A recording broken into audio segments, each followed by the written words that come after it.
Pasaron 7 minutos de las 11 de la mañana, estamos en vivo a través de Canal 11 de Punta del Este, Canal 21 de Montecable en Montevideo. Es un gusto recibir nuevamente, en este caso de manera presencial, al Ministro de Defensa Nacional, doctor Javier García. Bienvenido, Ministro. Marcelo, un placer estar acá. Muchas gracias, el placer es nuestro. Bueno, hacía tiempo que teníamos pendiente una visita aquí al canal, cuando la agenda del Ministro lo permitiera. Bueno, varios temas para conversar.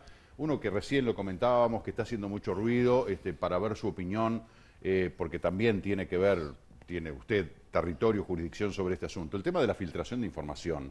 En una comisión especial del Parlamento se estaba tratando un plan nacional de inteligencia, se filtró información, todavía estamos por saber quién fue, llegó a manos de un periodista que la publicó debidamente chequeado. O sea, el periodista lo dejamos afuera, no tiene nada que ver. El tema es quién filtró la información.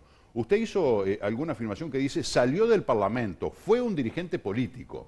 Yo dije un dirigente político. Mido muy bien mis palabras, porque no puedo, si yo dijera de tal lugar, tengo que tener las pruebas. Dije, no creo que haya acá un funcionario. Y me acuerdo que cuando lo dijo una periodista está al lado mío, me dijo, no, fue imposible porque no estaban adentro. Y yo dije, un dirigente político, pues. Pero bueno, veremos. Y es más, unos días antes, cuando llegó el tema, dije, el que lo hizo traicionó al país. Y si tiene responsabilidad, que fue el término que utilicé, si tiene responsabilidad, mucho peor. Y acá es notorio, bueno, el secretario García, el secretario de Inteligencia, hizo las afirmaciones que usted sabe que hizo. Y bueno, está en la justicia, veremos, pero yo creo que esto habla mucho de la responsabilidad de los dirigentes, ¿no? Porque este no es el primer decreto reservado que hay en el Uruguay. Por ejemplo, en el periodo pasado hubo 2 decretos reservados en el gobierno del doctor Vázquez, del presidente Vázquez, uno sobre terrorismo y otro sobre infraestructuras críticas, que están vigentes. Y nunca se supo, nunca surgió, porque son temas sensibles. Si usted no le va a mostrar a aquello a quien se prepara para evitar o para repeler, si se dieran las circunstancias, ¿qué es lo que va a hacer? Lo mismo que en el caso del crimen organizado. Y hubo decretos y nunca salió. Este es el primero que reservado. Me parece que es un tema, como yo dije, de lealtad, de deslealtad con el país o de traición al país, ¿no? Ahora, lo que usted dice es una conclusión, no es que usted tenga pruebas de que fue un dirigente político. La exposición de Garcés es muy clara, ¿no? Es él el que lleva adelante este tema y es el que llevó el documento. Y se dice, voy al Parlamento, a las 48 horas surge estas cosas y él hace las afirmaciones contundentes. Ayer agregó algún elemento de prueba más. Entonces, digo, me parece que quien lo haya hecho y cometió una enorme, vuelvo a reiterar, irresponsabilidad y muy grave, porque traicionó al país. Estamos hablando de elementos que hacen a cómo se llevan adelante instrumentos, averiguaciones en las áreas que son amenazas para el Uruguay. Entonces esas cosas, no importa quién está en el oficialismo y en la oposición. Es más, lo dije lo tal, luego lo voy a decir ahora. Esto vale para quien lo haya hecho, no importa. Si esto no es un tema de oficialismo y de oposición, es un tema de la actitud. El que lo haya hecho cometió un daño muy grande. Y lo cometió contra todos nosotros, ¿no? Ahora, la ciudadanía, ¿no? Que como siempre pensamos en ella, porque somos parte de ella, que de repente lee que ahora dicen, bueno, no, según dicen, el documento que ingresó al Parlamento o el documento que se filtró no es el mismo que ingresó al Parlamento. Ahora salió un titular que García dice, sí, yo estoy seguro de que es exactamente el mismo. Y bueno, es el que lo llevó, ¿no? Está bien, pero digo, ¿de dónde surgen esas informaciones? ¿Es responsabilidad de los medios, capaz? Porque en la redada caemos todos. De vuelta, la ciudadanía en su casa recibe la información y ¿qué cree? Bueno, ahí está la justicia ahora, ¿no? Está quien llevó el documento dice el que lleve es el que salió. Y bueno, ahí está la fiscalía. Ministro, me encanta aprovechar el tiempo y hay muchos temas para hablar. Me estaba diciendo de que próximamente hablando de lo que es el equipamiento, ¿no? Para la Fuerza Aérea, la Armada, el Ejército, están llegando 3 patrulleros fluviales de Estados Unidos. Domingo a las 12 del mediodía. Domingo a las 12 del mediodía en el puerto vamos a recibir 3 patrulleros fluviales, el Río de la Plata, el Río Arapey y el río Yaguarón, un río del este, del sur y del litoral. Ya están bautizados, antes Sí. que lleguen ya los Y va a ser bautizaron. el primer buque, el Río de la Plata es el primer buque de la Armada, fíjense ustedes, es un hecho histórico, el primer buque de la Armada Nacional que va a llevar el nombre de Río de la Plata, una cosa medio insólita, ¿no? El río Increíble, sí. más grande del lugar, el río ancho Como como que no mar. hubiera una escuela que se llame José Artigas, o sea. Claro, nuestra seña, nuestra identidad en esta... y nunca había habido entonces yo cuando dije al comandante, uno tiene que llamarse Río de la Plata, ¿no? Sí, sí. Así que salieron de Brasil, de Itajaí ayer, del último puerto de Brasil, hace 2 meses que están navegando. Y salieron ayer, se tuvo que postergar un día porque iban a llegar de mañana porque con todo el tema de los camioneros no se pudo completar la carga de combustible y de víveres. Domingo a las 12 del mediodía en el puerto vamos a recibir y el martes van a estar en el festejo de la celebración de la Armada. Vienen de Brasil, no de Estados Unidos. No, vienen de Estados Unidos navegando, tardaron 2 meses. Ah, perfecto. No, y fueron bordeando, costeando Brasil y del último puerto de Brasil que fue Itajaí, salieron ayer, no sé, mediodía por ahí.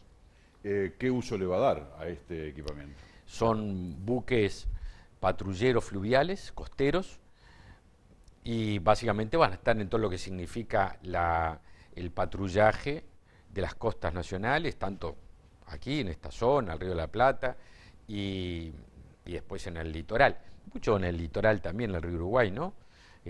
Así que son buques muy importantes porque son producto de una negociación que hicimos con el cuerpo guardacostas norteamericano, así que fíjese usted que ya de entrada, y lo hicimos durante todo el proceso de estos 2 años particulares, eso no entorpeció las cosas que tenemos que hacer, nos habíamos comprometido a modernizar a las fuerzas y específicamente a la Armada Nacional, que era quien tiene mayor retraso. Esto es parte, no es todo, pero es parte de esa renovación. Yo tengo aquí un apunte de que está en proceso la compra de una patrulla oceánica. Claro, al mismo tiempo tenemos toda la intención y la decisión, más que la intención, de adquirir 2 buques oceánicos. Vio la diferencia, ¿no? Esto es costero, fluvial. No, está bien lo que usted dijo, Marcelo. Y después, para lo que es nuestro frente oceánico, 2 buques oceánicos ya de un mayor porte, y tenemos procesos en curso. Así que, bueno, pero eso ya estamos hablando de una inversión importante y que nosotros aspiramos a que antes de terminar el periodo, así está planteado, pueda la Armada Nacional y el país contar con estos buques. Que nos permita de alguna manera ejercer el control sobre el mar territorial, que fue ampliado además. Exactamente, el control soberano, porque... Uno piensa en la pesca ilegal, piensa en el narcotráfico. En la búsqueda del rescate, es decir, en todo lo que hace al hacer la soberanía, en el cuidado, digo, en la custodia de todos esos pueblos que se arman, entre comillas, ¿no?, que se arman en nuestros ríos, tomás de los barcos que están allí haciendo logística, etcétera, que son decenas, que ustedes a veces se ven decenas y decenas de barcos que están allí, y nosotros, por falta de material, de plataforma, prácticamente tenemos muy reducida nuestra capacidad soberana. Si hoy estamos aquí en Maldonado, como se llama en la jerga, nuestro alambrado en el este, allí los barcos vienen, roban y cruzan el alambrado, porque por muy buenos profesionales que tenga, y los tenemos, la soberanía en el mar no se cuida nadando. Hay que tener buques. Tiene excelentes marinos militares, excelentes oficiales, etcétera, pero hay que estar con barcos. Y por eso que nosotros iniciamos, cuando asumimos este proceso de modernización, que empieza a tener sus primeros frutos el domingo cuando lleguen a Uruguay estos 3 patrulleros. Esto se enmarca en la pregunta que le quería hacer del control del mar territorial, ¿no? Que bueno, justamente con estos equipamientos vamos a tener posibilidades, porque da la sensación de que estamos totalmente desprotegidos porque nos faltan recursos. Usted la pasada aparecía en televisión diciendo, pero los barcos que tiene la Armada en el puerto de Montevideo, el más nuevo, tiene 40, 50, 60 años, 60. Están derruidos, no tienen autonomía, no están funcionando, o sea que estamos -10, como se dice popularmente. Sí, hay un rezago, un retraso importantísimo en inversiones. Entonces, yo sé que uno cuando dice las inversiones en materia militar no suelen tener una buena prensa, ¿no? Porque dice, bueno, hay que invertir en hospitales, en escuelas, y yo firmo eso, claro que sí, pero también tiene que tener seguridad, porque si no le roban sus recursos naturales, los depredan, y eso es trabajo de los uruguayos, es soberanía, y es trabajo de los uruguayos, es producción. Es decir, usted tiene que enfrentar el narcotráfico, es decir, está bien, obviamente, que estoy diciendo, ¿no?, la escuela, el hospital, pero también nuestra seguridad, porque si usted regala nuestra seguridad, va a haber malas noticias. Sin lugar a dudas. Y también usted había anunciado, por eso la confusión mía, que va a enviar al Parlamento, capaz que yo le envío un proyecto de ley para aceptar donaciones de 10 piezas de artillería y 11 camiones blindados para el ejército desde Brasil. Sí, en verdad, quizás yo haya dicho, como dije, aceptar la donación, en verdad fue en la velocidad. Lo que hacemos es, la donación la aceptamos administrativamente, lo que mandamos y se va a tratar el martes es un proyecto de ley a los efectos de autorizar que vayan los efectivos a instruirse claro. en los blindados y en estas piezas de artillería que van a donar Brasil o que donó Brasil, así que van a ser un grupo importante de soldados para hacer todo el entrenamiento y después ya traerlo. Usted sabe que la Constitución impone que cuando salen soldados deban tener autorización parlamentaria, excepto algunas excepciones. Así que esta semana se vota eso, seguramente en diciembre estemos recibiendo esas importantes donaciones brasileñas que mucho agradecemos del gobierno brasileño, que hemos trabajado también y que va a significar renovar también parte de la flota en materia de blindados y de piezas de artillería para nuestras armas en el ejército. Es donación porque ahí hay una contrapartida de dinero, ¿no? No, es donación, 2 millones, una donación total, es un gesto del gobierno brasileño, un equivalente tasado por ellos en los 2,5 millones de dólares. Un gesto así, la gente puede decir, hoy nada es gratis. ¿Y por qué gesto? ¿O es una cuestión de intercambio? Nosotros tenemos un trabajo de cooperación con muchos países, ¿no? Los tenemos con Brasil, los tenemos con Argentina, tenemos acuerdos de cooperación de intercambio de información con Estados Unidos, con China tenemos también en materia, firmamos un convenio marco, porque recibimos de China hace 1 año y medio un material muy importante, es decir, tenemos una cantidad con España, es decir, tenemos una cantidad de países con los cuales tenemos cooperación y se dan estas circunstancias. No es a cambio de nada, no es que quedamos comprometidos a algo. No, en absoluto. Recibir, como nosotros a veces instruimos oficiales de otros países en diferentes áreas para misiones de paz, es parte del relacionamiento internacional que es parte de nuestra política de defensa. Nosotros tenemos, por ejemplo, una expertise muy importante en misiones de paz. Somos los mejores. Nuestras fuerzas son líderes en materia de misiones de paz. Entonces tenemos muchos países que nos piden venir a formarse, y lo hemos ofrecido, a recibir instrucción de nuestros oficiales. ¿Y a cambio de qué? A cambio de colaborar para contribuir a la paz en el mundo y en las Naciones Unidas. Está bien, está muy bueno el concepto, es muy generoso y altruista. Lo que pasa es que en un mundo tan perverso como el de hoy uno puede decir, sí, pero tan así... Es generoso y altruista, pero no es ingenuo. Claro. Es decir, es parte de una política de defensa, las buenas relaciones. ¿Qué es mejor, tener buenas relaciones o estar aislado en el mundo? No, nosotros preferimos tener buenas relaciones en materia de defensa. ¿Por qué? Porque Uruguay, se suele decir Uruguay es un país pequeño. Desmiéntalo, Uruguay no es un país pequeño. Países pequeños hay decenas en el mundo más chicos que Uruguay. Israel es el área de Tacuarembó, para que tenga una idea, ¿no? Uruguay es un país poco poblado, que es diferente. Bueno, ahora nuestro problema, Qatar, donde se va a jugar el Mundial, ¿no? Exacto, nuestro problema no es la extensión, nuestro problema es la poca demografía que tenemos, ¿no? Entonces, a pesar de Uruguay ser un país poco poblado, es un país que es muy respetado en el mundo. Y el ser muy respetado significa que haya muchos países en el mundo que quieren tener cercanía con nosotros. Es un orgullo para usted, para nuestra audiencia, para todos nosotros. Por eso le digo, no es un tema de ingenuidad. ¿Qué es lo importante para muchos países? Estar relacionado en materia política, en este caso es política de defensa, con el Uruguay. ¿Por qué? Porque es un país que, a pesar de tener esas características, es un país líder en misiones de paz, un país con una institucionalidad fuerte, un país con un Estado de Derecho muy firme, es un país que es prestigiante. Entonces, por eso le digo, no es ingenuo. Es mejor tener relación con Uruguay que con otros países que no tienen este prestigio, ¿no? Así que orgullosos de nuestra orientalidad. Sin duda. Ministro, y el espacio aéreo, que es otro dolor de cabeza para la seguridad nacional, para el Ministerio de Defensa, también ahí estamos como que en un debe. Sí. A ver, le agradezco mucho la pregunta y esta anotación que hizo al final. Estas cosas no son, digo, en todas las fuerzas, no es un tema del Ministerio de Defensa. Las políticas de defensa no son para el Ministerio, son para el país, para cuidar a los uruguayos. El Ministerio de Defensa se encarga de la defensa y la seguridad. Nosotros inscribimos la política de defensa en un concepto de Naciones Unidas, que es la seguridad humana. En estos 2 años de pandemia, ¿qué hicieron las Fuerzas Armadas? Estuvieron en primera fila de lucha contra la pandemia.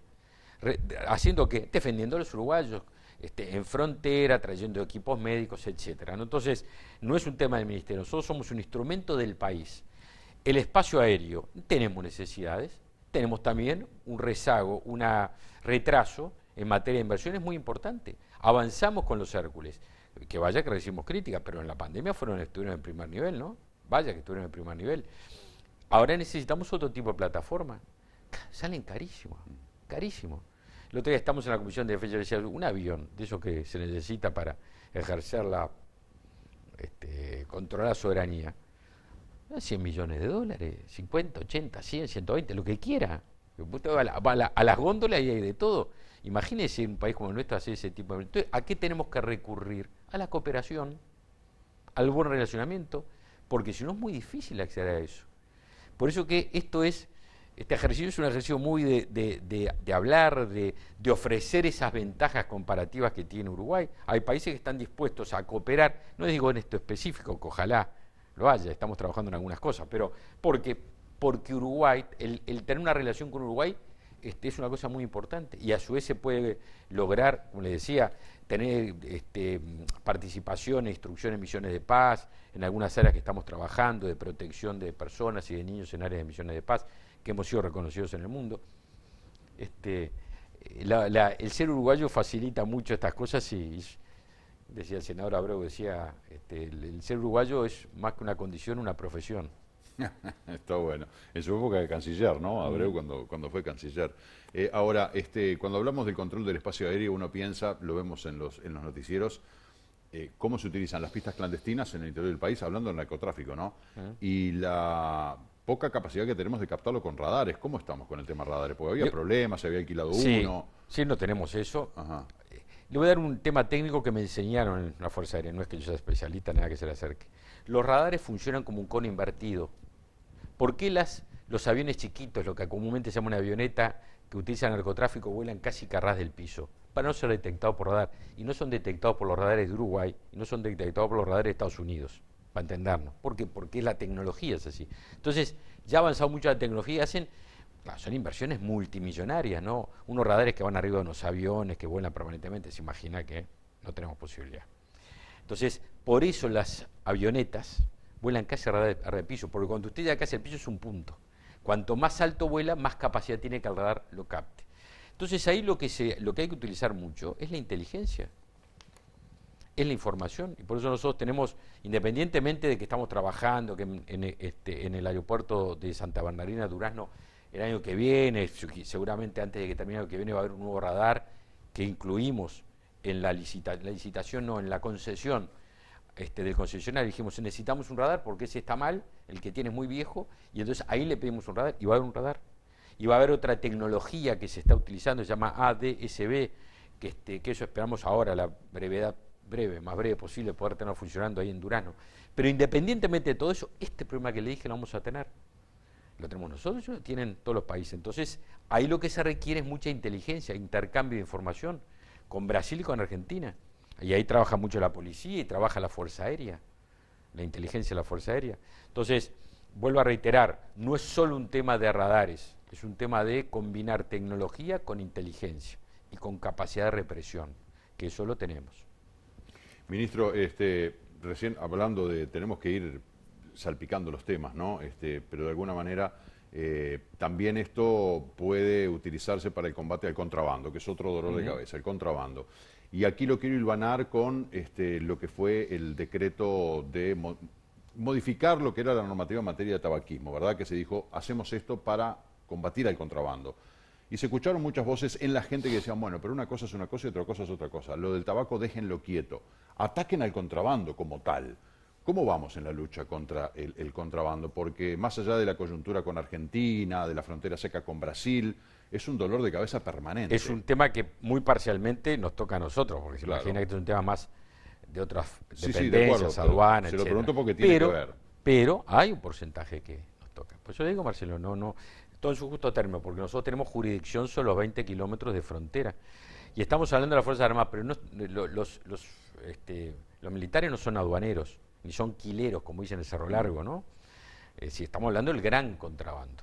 Claro. Y nosotros, en estos 2 años y medio de trabajo en frontera, las Fuerzas Armadas reprimieron más de 170 delitos que se estaban cometiendo, entre ellos gran contrabando, ingreso irregular de personas, más de 3.000, no sé, 500 o 600 personas que iban a entrar irregularmente, incautación de armas, incautación de drogas. venía justamente hablando con el comandante del ejército ahora cuando venía para acá, pues estamos rediseñando todos los puestos de frontera. Ahí tenemos una tarea y una tarea que ha sido muy buena. Y fíjese usted que luego de 2 años y medio, una tarea nueva, porque los militares no hacían el control del auto que pasa, del camión, de la camioneta, relevar datos. Mira lo que estoy diciendo, cientos de miles de contactos de soldados con personas adentro de los autos, cientos de miles, y ni una sola denuncia en la Fiscalía por alguna circunstancia de abusos de algún tipo, de maltrato, algo fuera de la ley. O sea que un accionar ejemplar del ejército. Sí, que yo felicito, pero esto es objetivo, cientos de miles en 2 años y medio, y no hubo una sola circunstancia, hasta ahora, no tengo por qué hablar, pero bueno, podrías usar, pero hasta ahora no ha habido, de una denuncia por un maltrato, por un abuso de poder, por algo de un soldado. Esto quiere decir que habla de una profesionalidad muy grande, que tomaron una tarea que no era la que hacían, porque esto es una tarea muy policial, porque es de 20 kilómetros y no es una tarea de las tradicionales, y que nos mandó el Parlamento y se ha hecho con excelente aptitud y actitud. Siempre se puede mejorar. Casualmente recién estaba hablando con el comandante Fregosi hace media hora cuando venía para acá, porque estamos rediseñando esos puestos, porque hay que tener permanentemente, hay que estar movilizando y teniendo una nueva dinámica. La custodia en la frontera, eso está establecido. Vino para quedarse. Vino para quedarse. Uruguay, le puedo decir, Uruguay es más seguro a partir de la presencia de las Fuerzas Armadas. Que siempre se puede mejorar, sin duda, pero la presencia de más de 800 efectivos por día de las 3 fuerzas, todos los días, en este momento, en las fronteras del Uruguay, hace que el Uruguay y el Estado uruguayo tenga una presencia que antes no se tenía. No estaban ustedes, es como un sacabocado. Antes de marzo del 2020, estos 800 efectivos no estaban allí. Y usted tiene más de 1000 kilómetros con Brasil de fronteras seca y bueno, y húmeda también, laguna, etcétera, pero que usted está con un pie en Brasil y un pie en Uruguay, que no sabe dónde está, ahí es un poco una realidad del Uruguay, pero tiene todo el litoral del Uruguay, que justamente estos patrulleros que vamos a tener, que vienen el domingo, nos van a permitir de tener una patrulla más continua por el litoral, por el río Uruguay, que usted está al alcance, toca una orilla con la mano, ¿no? ¿Se va a controlar eso de que habían denunciado que los puertos eran un colador, los puertos que hay en el litoral del río de la Plata, bueno, el río Uruguay? Siempre se controla, pero vuelvo a reiterar, la carencia que teníamos de medios era muy importante. Le digo, recién le decía, cada vez que invertimos algo en defensa, aplausos pocos, pero después viene usted, Marcel Puyá, y me dice, pero se necesita. Y yo estoy seguro que se necesita, por eso lo estamos haciendo independientemente de que algunos no puedan comprenderlo. Muchos no lo comprenden desde una circunstancia ideológica. Desde la tribuna, yo creo, Sí, porque obviamente garpa más decir invirtamos en una escuela o en un hospital, exactamente, no en un tanque y desde un prejuicio, o en una lancha. Desde un prejuicio ideológico, muchas veces antimilitarista. Pero la seguridad es la seguridad. Bueno, yo le iba a decir, no, digo, usted está hablando del ejército, está hablando de los militares que tienen una reputación que no hay una sola denuncia en cientos de miles de contactos. Cientos de miles, le dije, es y así. sin embargo, no pasa con la policía, porque Bueno, no. más allá de que después se ha quedado desestimado, que se notó que en muchos casos era manija, qué sé yo, pero siempre encontramos como que hay una denuncia del abuso policial, capaz que la policía está más en contacto con la gente que el ejército. Mucho más en contacto. Pero está entrenada, la policía tiene ese es su rol, pero digo, el ejército no. Todos los días, digo, la tarea de la policía es una tarea descomunal. A cada minuto está.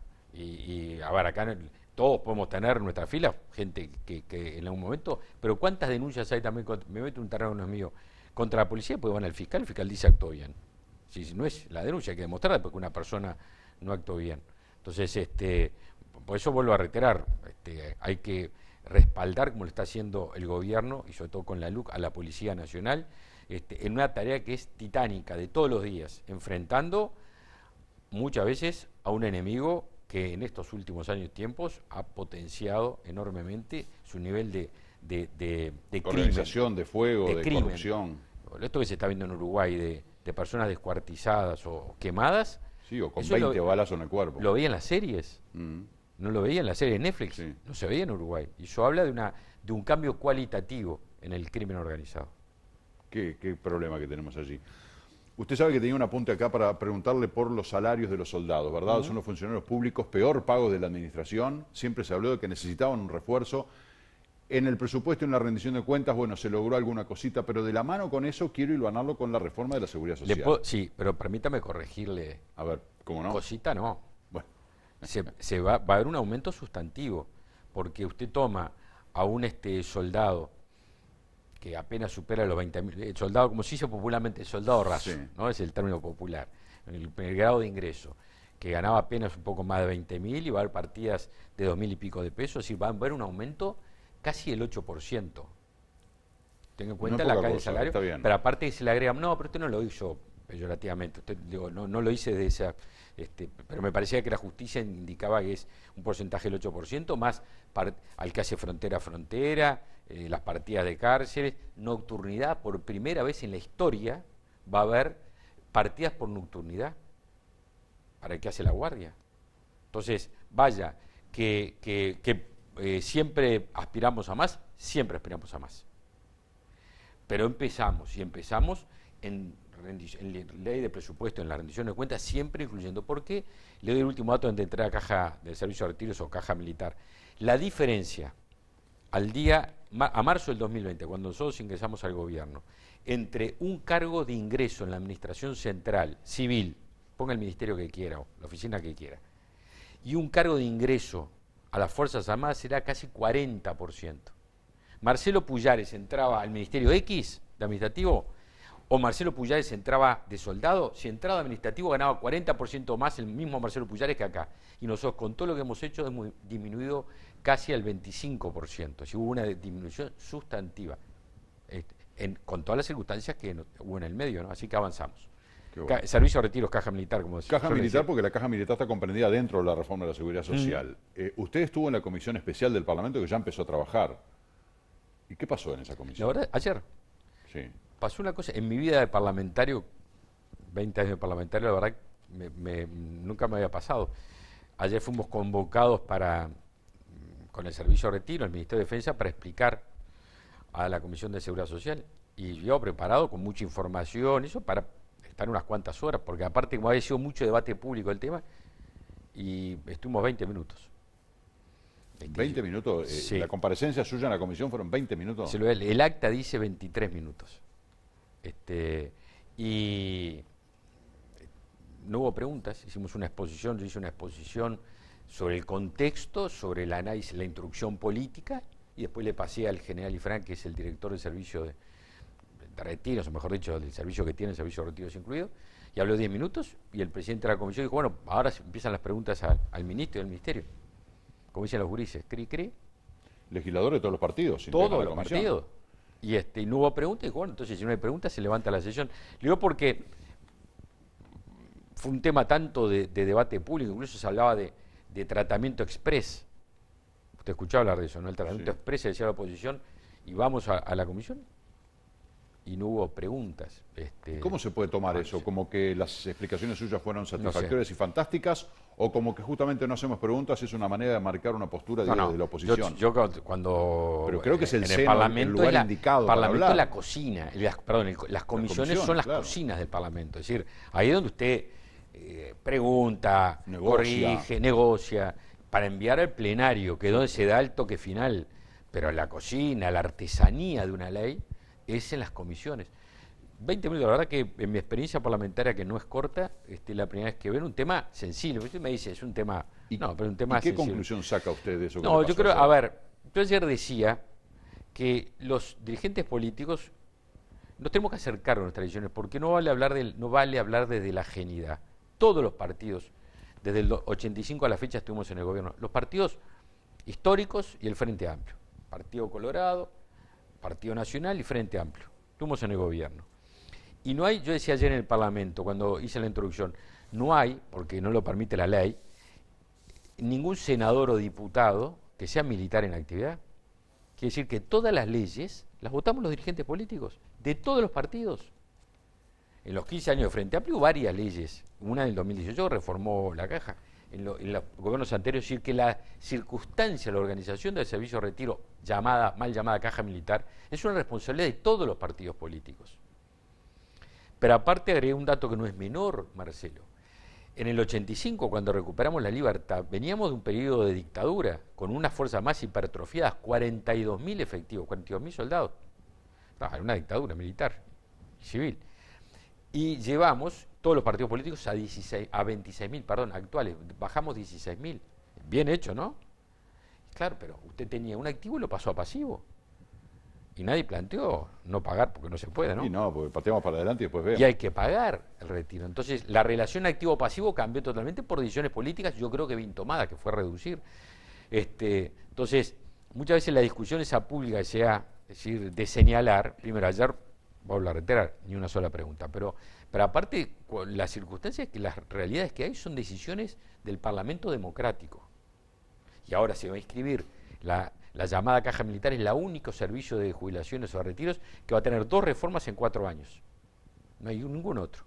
Y va a tener otra reforma más y se va a adecuar al sistema general de seguridad social con las particularidades que tienen las Fuerzas Armadas y con la transición larga que se ha establecido para todo el sistema.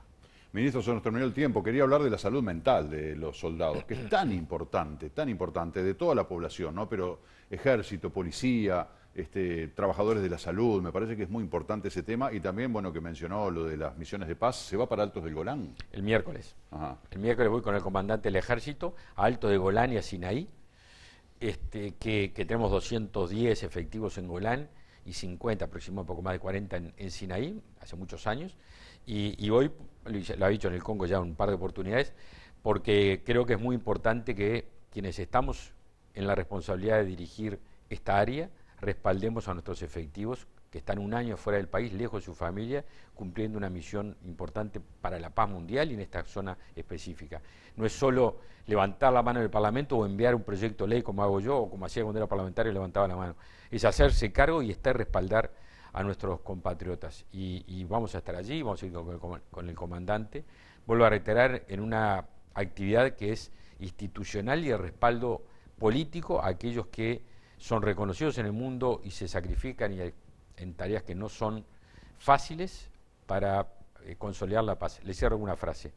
Nuestros soldados, en algo que puede ser una contradicción deontológica, todos tenemos ejércitos chicos. No somos los más poderosos del mundo, ¿no? Te queda claro. Pero nadie mejor que los soldados uruguayos para hacer la paz. Nuestros ejércitos son especialistas en hacer la paz. En eso no nos gana nadie. Qué bueno, eso es muy alentador y es otra razón de orgullo para el Uruguay. Ministro, un gustazo enorme tenerlo en los estudios. Un placer compartir con usted y no sé si nos veremos antes de fin de año. Ah, pensé que iba a decir antes de la elección, digo, por favor, venga antes de las elecciones, porque ahora ya se están bandeando para la campaña electoral y eso... No me habrá visto a mí así. No digo usted. Digo, no me habrá visto a mí. No está bueno generalizar, yo soy uno de los, principales combatientes contra la generalización, no voy a generalizar, pero nos da esa sensación. Pero bueno, usted es uno de los ministros, lo digo públicamente, que se despega del resto. Hay 2 o 3 más que nos han estado visitando permanentemente. Gracias, ministro, y buena gestión para lo que queda del periodo. Abrazo. Igualmente. Señores, pausa, 11:40, ya volvemos.